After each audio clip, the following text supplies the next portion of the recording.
This is Ready, Set, Reiki, a podcast about Reiki, the universal energy life force, from the curious beginner to the seasoned master teacher, welcoming all systems, all lineages, and all levels. Reiki is a journey and not a destination. And on this Ready, Set, Reiki journey, I refer to myself as a guide rather than a host. So I'm Tracy Seawright, and this is Ready, Set, Reiki. Hello, everyone, my wonderful listeners. Ready, Set, Reiki, Tracy Seawright. So a few things before we begin our journey today. So if you are ever interested in a yin training, you're in luck. I have one coming up online. So if you're interested, reach out, www.readysetreiki.com, www.thefeathersister.com. I'm coming to you live today in this episode from my new abode here in El Paso, Texas. So we recently moved, and so I'm in a new space. But today, we are meeting together to have a beautiful journey with a lovely guest, Jayanti Woods. Now, she is an internationally known intuitive healer, inspirational teacher who uses both ancient progressive techniques to assist and empower others in their healing journey. Now, she is a Reiki master and teacher who loves to initiate others and mentor them to develop their own skills as healers, as a conscious human being. The name Jyanti was gifted to her by an Indian spiritual master in the early 90s, and he told her this translates into the goddess of flame. It's Jyanti's passion to inspire and guide others to ignite the soul flame from within themselves and create the life they desire. Her background is in conscious breath work and rebirthing, shamanism, quantum dynamics, Reiki master teacher, theta healing, yoga and meditation teacher, and other spiritual purification practices. Now, for over 30 years, she has led regular meditations and chant groups on the Golden Coast or Gold Coast. This has basically expanded to include shamanic gatherings, individual healing sessions, and spiritual counseling and teaching others Reiki healing. Now, in 1994, she saw offerings as the first of many tours to India and other spiritual lands, and now operating as Jyanti's Sacred Tours.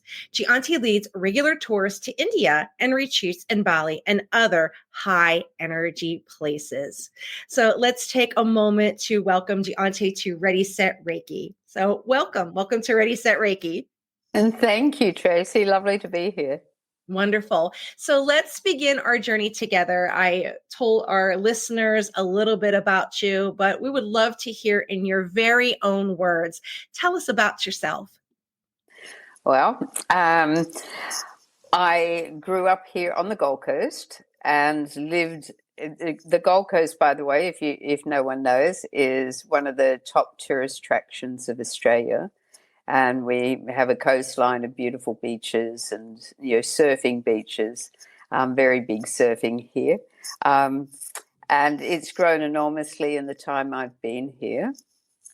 I went from here and lived in Melbourne, lived in Sydney and Darwin, and then I went overseas and lived in the Middle East for 8 years, then came back to Australia. And that was the time when I knew that was 35, longer than that, 40 years ago, say. And I knew that, my soul was telling me I had to come back home to start working on everything that I hadn't worked on myself. Yeah. And so here I am. Yes. So your background, breath work, rebirthing, shamanism, quantum dynamics. But our journey is talking about the Reiki. So when did Reiki come into your life? Did Reiki find you or did you find Reiki? A little bit of both, really. It was on one of my India tours, I think it was 1995. And in the group that I had, there were 8 Reiki practitioners. And of those 8 practitioners, there were one Reiki master who was a very good friend of mine. And I saw her come through in absolute peace and calm the entire time we were there. And it can get very intense in ashrams when you're going through a lot of spiritual purification. And so I asked her after the group finished, we were going off to do our own spiritual tour. And I asked her, what were you doing to keep yourself so centered and so calm and peaceful. And she said I'd go to the room every afternoon and give myself a Reiki session.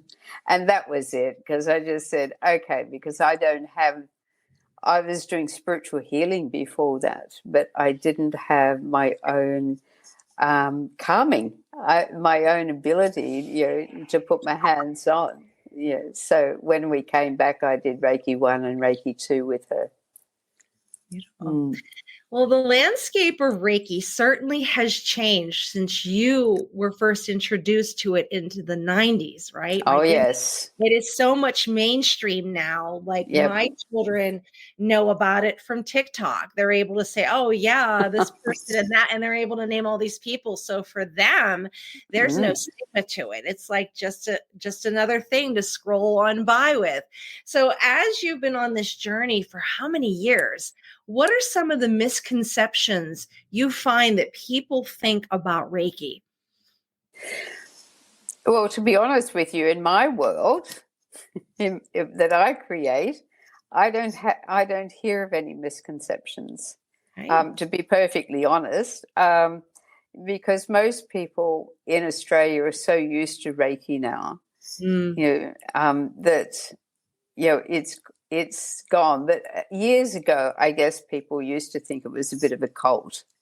So that was, that in itself was very challenging, thinking that, this was a cult, and so people would go, oh, can't do this, but these days it's more and more, people are really open to it. Right. So I don't know about America. Fair enough. Fair enough. So all of your background, the breath work, rebirthing, shamanism, quantum dynamics, your Reiki master teacher, theta healing, yoga, meditation, and these other wonderful, beautiful spiritual purification practices. You're out being of service to so many people. But what have you found in your own journey the biggest challenge for you? The biggest challenge for me was getting out of my head and being able to come to the heart and live it in the heart. And that was definitely my biggest challenge. Once I could do that, then the next biggest challenge was working on the core belief that was holding me back. I walked into my first training in 1990. It was a rebirthing practitioner training, and I was the only one there out of 90 people. We had American teachers, and I was the only one out of 90 people who stood up and said, I'm doing it for myself. Everyone else said, oh, I want to heal, I want to be a practitioner. I was going, what? You're all babies. But I said, no, I want to do the healing for myself, Right. But I guess that in itself was one of the biggest lessons, was that I thought I was going to walk into that training, finish it 2 weeks later, and be completely clear of all my stuff, all the trauma, all the wounds, all the wounding. And it doesn't happen like that. And it took me some time to actually discover that it doesn't happen like that. It's Right. incrementally as we move ourselves, as we, elevate our consciousness, and there's still another layer there to come up. And Sure. yep. People don't realize, like, when you begin this journey, it is cumulative. You may not see it right away. And I've been on this journey for a few years now. And, you have to get out of your mind, like you had mentioned, to just trust the process with it. But you'll have moments where you find yourself that it does work. And I was talking to my friend about this yesterday. We had moved into a new home, and I went to warm something up in the stove in the new house I'm at. Then all of a sudden I smell something, and the previous owner had left plastic in the stove, and there was a fire. And, I handled it and, took care of it. And my friend's like, how did you remain so calm? And then I'm like, probably because you have a consistent practice. Now, Yeah. would have been able to do that 10 years ago, I probably would have been like, right. But it was just like, oh, a fire. Here we go. And my husband comes home from work and he's like, do you need the fire extinguisher? No, I got it. And almost, and there was no panic. There was no urgency. It was just like, it is handled. And that comes from that consistent, doing your Reiki principles, practicing when things come up, as the emotions come up, lay those hands on you and breathe. And when I took my very first Reiki training, when I stepped forward, it was to bring, healing to my family. We had loss, and I never have ever expected the journey that I laid ahead of me. But I originally came just because I was trying to help my dad, help my children through grief. So you never know. But I was surrounded by individuals that like, I'm going to teach, I'm going to do this. So it's just interesting. Yeah, it was just interesting. The group of people that come together when you begin your journey. So as you're out in this field, as you are teaching and you're mentoring others, what are some qualities that you look for in a Reiki practitioner? Confidence would be probably one of the first things, and their own self-awareness or their own self-worth around themselves as a practitioner would be, some of the highest aspects. I would prefer to be seeing a practitioner who's Reiki master, that at least level 2,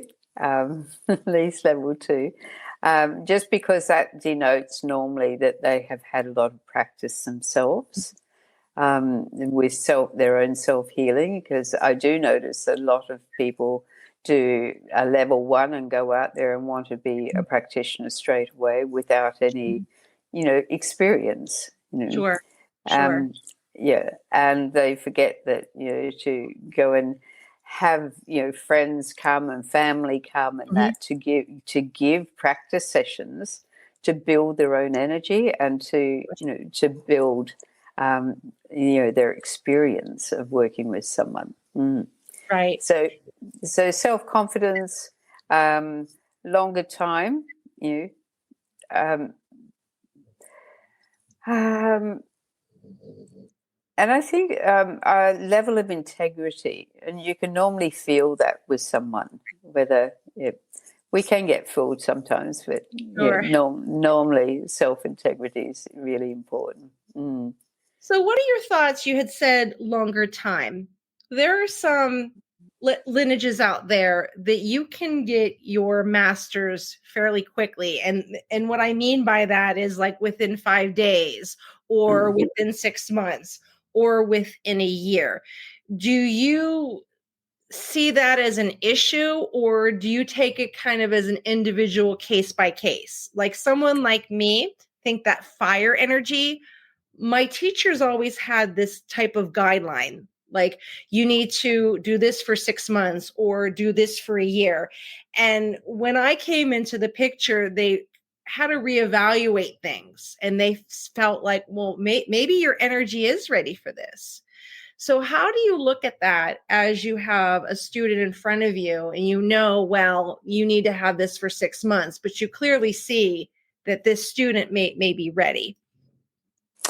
Well, I always suggest at least 6 weeks between level 1 and level 2.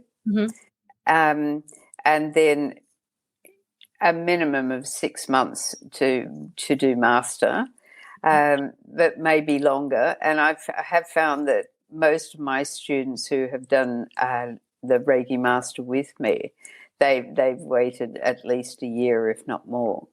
So some up to 2 years or 3 years. If it's anything like me, I did my Reiki level 1 and level 2 in 1995.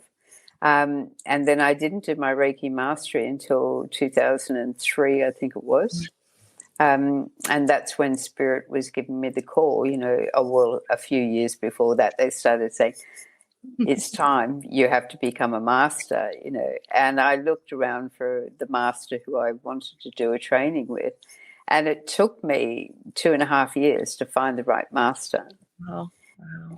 And when I found her, it was like, oh my God, I was sitting in a yoga teacher training, and I was just looking around this group, and they were all much younger than me. And I was thinking, oh my goodness, look at them all. They're all learning what I've been doing for years and years of chanting and meditation and all of this. And here they are, they're just learning it. They gobbling it up. And spirit said, she's a Reiki master. And it was my yoga teacher. Beautiful. And I went, oh.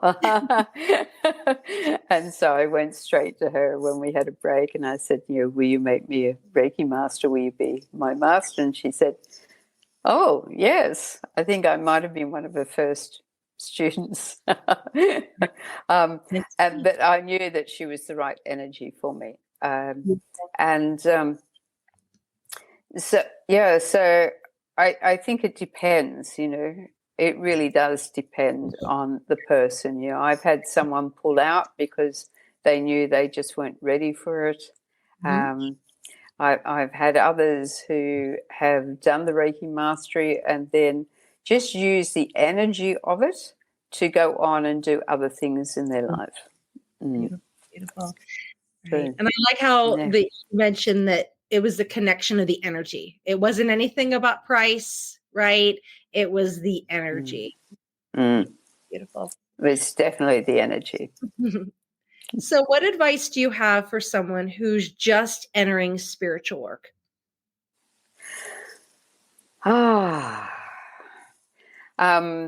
Practice grounding your energy, grounding yourself, and connect and soul connection. That would be number one major thing for me, is just focus on meditations that will take you into connecting with your soul and connecting into your heart, so you can start living from your heart center. What books do you recommend? Oh, okay. I recommend. There's one by an Australian author called The Secret Language of Your Body, and that's by Ina Segal. Brilliant book for if you're working more with Reiki on the physical. That's brilliant. A New Earth by Eckhart Tolle, and The Power versus Force by Dr. David Hawkins, which is pretty heavy duty. And I also think The Life That You're Born to Live by Dan Millman is another really fabulous one. To get to know yourself a lot more, that one.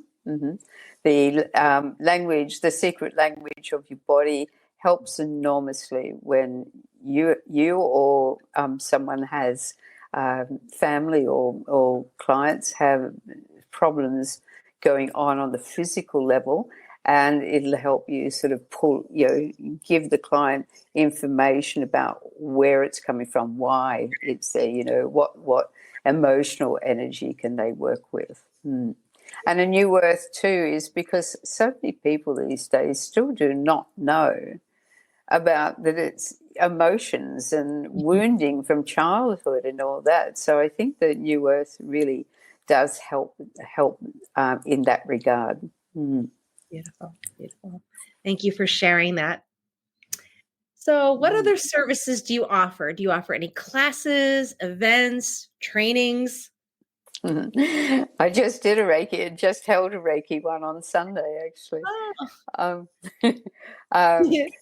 So yes, I offer Reiki 1 and Reiki 2 and Reiki Mastery. I also do what's known as the Muneki rites, the 9 Muneki rites, sacred Muneki rites, and they're from the Andes, from the Andean elders, and they're just absolutely amazing rites to experience, and you can become a teacher of them as well.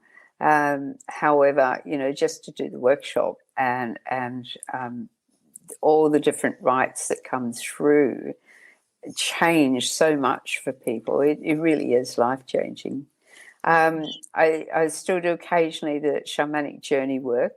I hold Reiki, full moon meditations these days, and I do some divine mother or divine feminine workshops as well, and womb healing workshop. And in my practice, I do a lot of spiritual mentoring and spiritual counseling, and using the QD as well, breath work, which is a very powerful technique to release old energies, because people just really don't realize how much energy they stuff into the body. And so it's really powerful to be able to get that and shift it out for people. And then I work with them on the table doing chakra balancing and energy clearing, and then hands-on using Reiki energy. So my sessions are a big combination, really. And they seem to be the most in demand, particularly these days. Do you offer online and in person? Yes, definitely online as well. So where can we find you? If someone's listening to this and like, yeah, this is my person. Yay! www.jayanti, JAYANTI, JAY.com. Or they can find me on Facebook and Instagram as well. Oh, perfect. So you are on social media as well? Yes, not a huge, but I'm on there. Beautiful. So that ends the first part of our journey, and I'm going to continue as your guide to the next part, which is questions from social media and from Reiki students. So here we go. Number 1, how do you ignite the soul flame from within and create the life you desire? Woo! Meditation. And also clearing your energy. It's a constant journey these days because there's so much different energy around, particularly the state that our world is going through at this time, the Maha Sankranti, the time of the great upheaval, and everyone around the planet is feeling that. So a lot of cleansing, definitely a lot of cleansing. If you are a Reiki channel, lots of Reiki. Self-healing, and the meditation to really come into your heart. That's so important, is the soul connection coming through into the heart space. And the more that you can do that, the more you're connecting into the higher energy, then the more your heart soul flame is going to start igniting, because we are here to soul and body.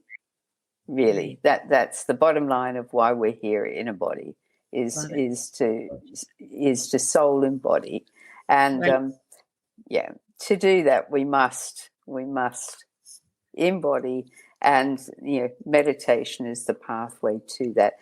And then in your day, all the time, come to your heart. We've been taught, we have it all around us. We've got to live hectic lives. Even if you try and live a quiet life, it's a hectic life. And more often than not, we're traveling all around here, all around our headspace. And it's like, no. In your body. You can't ignite the soul flame when you're living outside of your body or in your headspace. Right. I like how you said it's the great upheaval, because this has been my whole life for months now. And I was even mentioning to my friend yesterday, it's like, man, spirit must have something big for me, because it's been one big thing, a lot of like goodbyes, a lot of closure, a lot of letting go of big things. So it's been this upheaval and big change for sure. My goodness. And I tell you what, I mean, the Reiki, prayer, taking that time, resetting, journaling, do what you need to do, right? Yes, right. And I mean, it's just so important with that self-care. Number 2, now all the other amazing things that you do, you also have a meditation and chant group. Tell us a little bit about those. When I first went to India in 1992, I came away from there just absolutely loving the chanting. And it was just amazing. And a friend was journeying with me. And we came back to the Gold Coast after traveling around for a few months. And we came back to the Gold Coast and it was like, let's start a chant group. So we just put the banner out and started. And initially we were just all chanting to recorded chants. Because none of us really knew them that well. So we had to start learning. At one point, about 94, 95, we were having chant, groups up to 30 and 40 people every week. It was just amazing. I loved it, yeah. But journeying along from there now, where I live, there's events, there's so much going on all of the time. So I decided in 94, I started leading meditation groups. And again, I hadn't done anything like that beforehand, but I had been meditating for 4 years. And so a friend and I said, okay, let's start up a meditation group. So we did. And then today, I run a full moon meditation. So once a month, full moon meditation, because I find that the energies are just so important then. And we only do a couple of chants now instead of a whole chant session. And then I lead a guided meditation. And in the guided meditation, it's always soul alignment. And then wherever the guides lead us. And a lot of time it is to go right out to the grid around the earth to do planetary healing. The healing for the self first, the soul alignment, the chakra work first, and then either out or somewhere very special, like last month, the month before, it was the Wesak, the full moon of the Wesak, the Buddha's birthday celebration. And so we sort of journeyed off into Tibet, then came back again. It was just wonderful. Yeah. Beautiful. So our next question, I always feel like with you, but wait, there's more, right? Right. Next question is, you operate Jayanti's Sacred Tours. Can you tell me about your tour in India and retreats in Bali and other high energy places? Woohoo. All right. So they've slowed down just a little bit over the COVID time, of course. And they will come back again next year. I've chosen to get much more fit and healthy before doing the next one, because India's grown a lot since my previous one. I started after coming back from India in 1992. I was thinking, and I went back again, and then I came back, and then it was like, how can I keep doing this? How can I keep doing this? And I got the soul message going, take groups. It was like, really? What? And remember, I had lived overseas for a number of years, so I was quite used to traveling and organizing travel and that. So I went, well, that's a good idea. I know quite a few people who'd love to go to Babaji's ashram and experience that. So that's how I started out. These days, sometimes we don't go to Babaji's ashram. It'll be, to visit Taj Mahal. You always have to go to Taj Mahal. It's such a beautiful place. And to Jaipur, because it's like one of the most creative centers in India. And then we will go up to Rishikesh, which is one of the main yoga places on the planet. And then up to Dharamsala, which is Little Tibet in India. And that is just stepping at a time. Going there is just amazing, because India is so chaotic. There's so much going on all the time, so many people everywhere. And you go up to Tibet and you've stepped into Dharamsala and you've stepped into a whole new world. Actually, it's called McLeod Ganj, but people know it more as Dharamsala. And it's like being in Tibet, I remember from when I went to Nepal, it was like being in Nepal. Just all the Buddhists and the stupas and the Dalai Lama's presence there. Yeah, it's really wonderful. So that's been the main journey of the India tours in recent years. And as for Bali, well, I've done a Reiki mastery training, a live-in Reiki mastery training in Bali. That was very awesome. That was fantastic.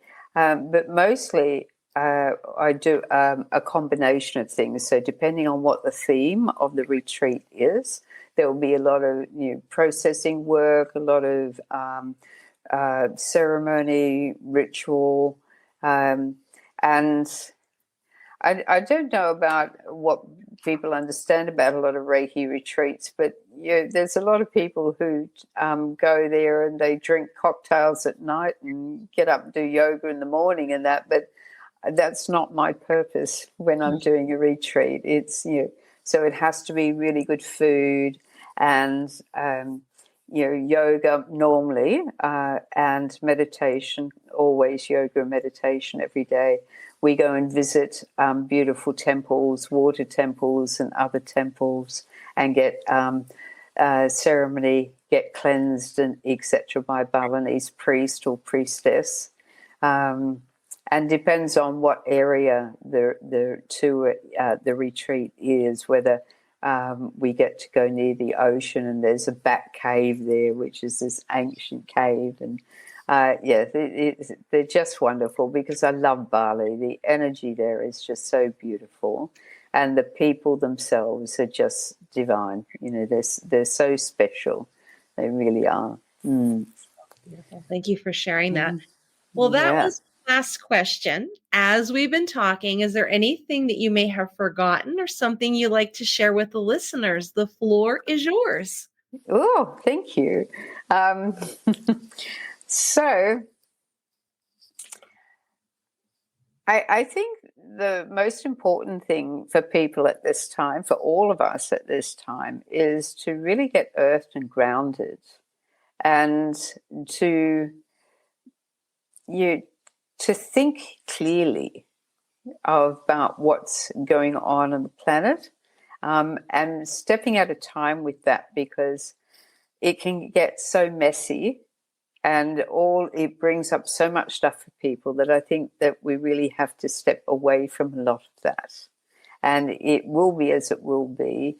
And the more that we can connect into our hearts, bring in our own light and anchor that light into the planet, then we're doing more service for the greater good, for the planet herself, who is on her ascension journey, and for all of us who are here to do the same. Because most people now who are interested in the healing arts and spirituality, etc., are here because their souls are here to help this planet shift.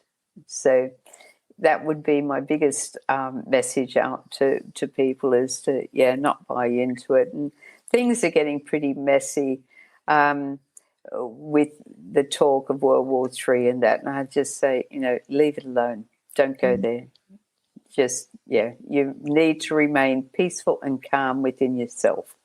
And it's so important in many ways for your families, for your partners, and for all those around you.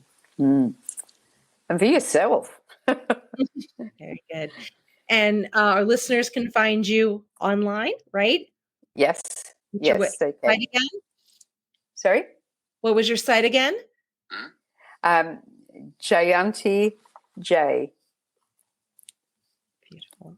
www.jayantijay.com. Perfect. Well, thank you so much, Jyanti, for joining me on this Ready, Set, Reiki journey, taking time out of your very busy schedule. Thank you very much, Tracy. Well, it's about, 1:45 or something now. So Very good. All right, my 2 minutes to midnight. So thank you very much for inviting me. It's been lovely. Thank you so much. All right, my wonderful listeners, if you'd like your question featured on the podcast, reach out www.readysetreiki.com and check out social media as well. I'm Tracy C. Wright, and this has been Ready, Set,